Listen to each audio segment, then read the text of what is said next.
وإذ قال إبراهيم لأبيه آزر أتتخذ أصناما آلهة إني أراك وقومك في ضلال مبين وكذلك نري إبراهيم ملكوت السماوات والأرض وليكون من الموقنين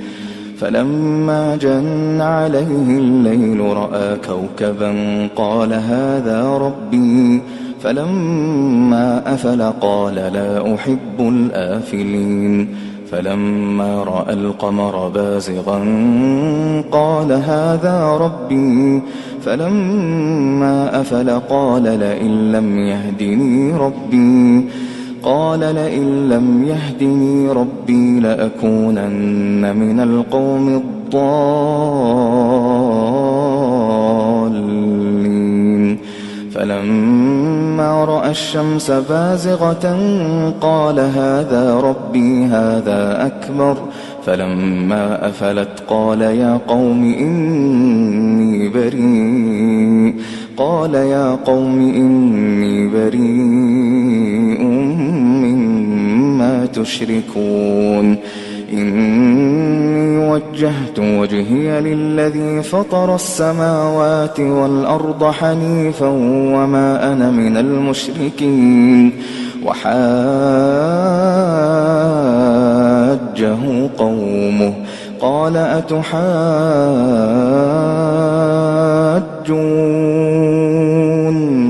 في الله وقد هدان ولا أخاف ما تشركون به إلا أن يشاء ربي شيئا وسع ربي كل شيء علما أفلا تتذكرون وكيف أخاف ما أشركتم ولا تخافون أنكم أشركتم بالله ما لم ينزل به عليكم سلطانا فأي الفريقين أحق بالأمن إن كنتم تعلمون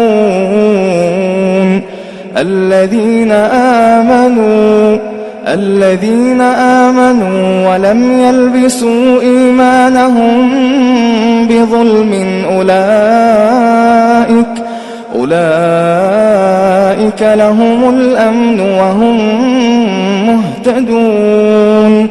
وتلك حجتنا آتيناها إبراهيم على قومه نرفع درجات من نشاء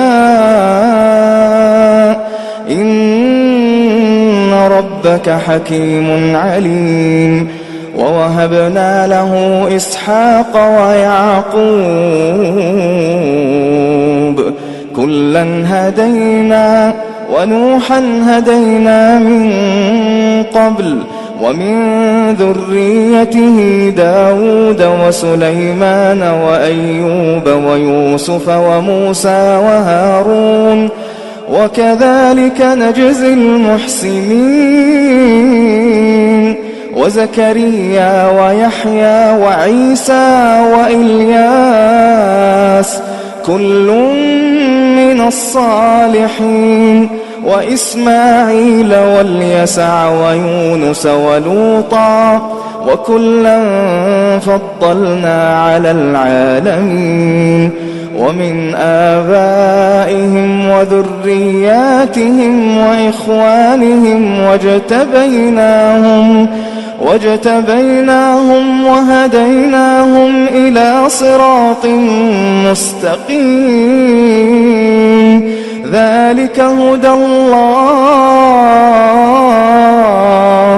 يهدي به من يشاء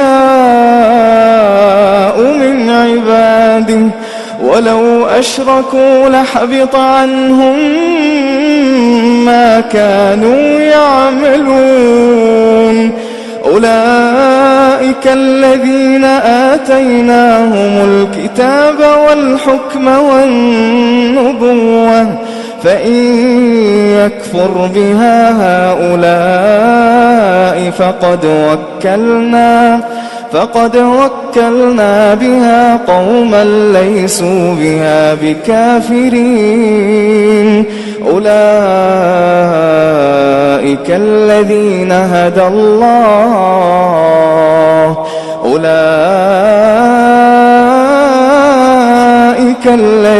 هدى الله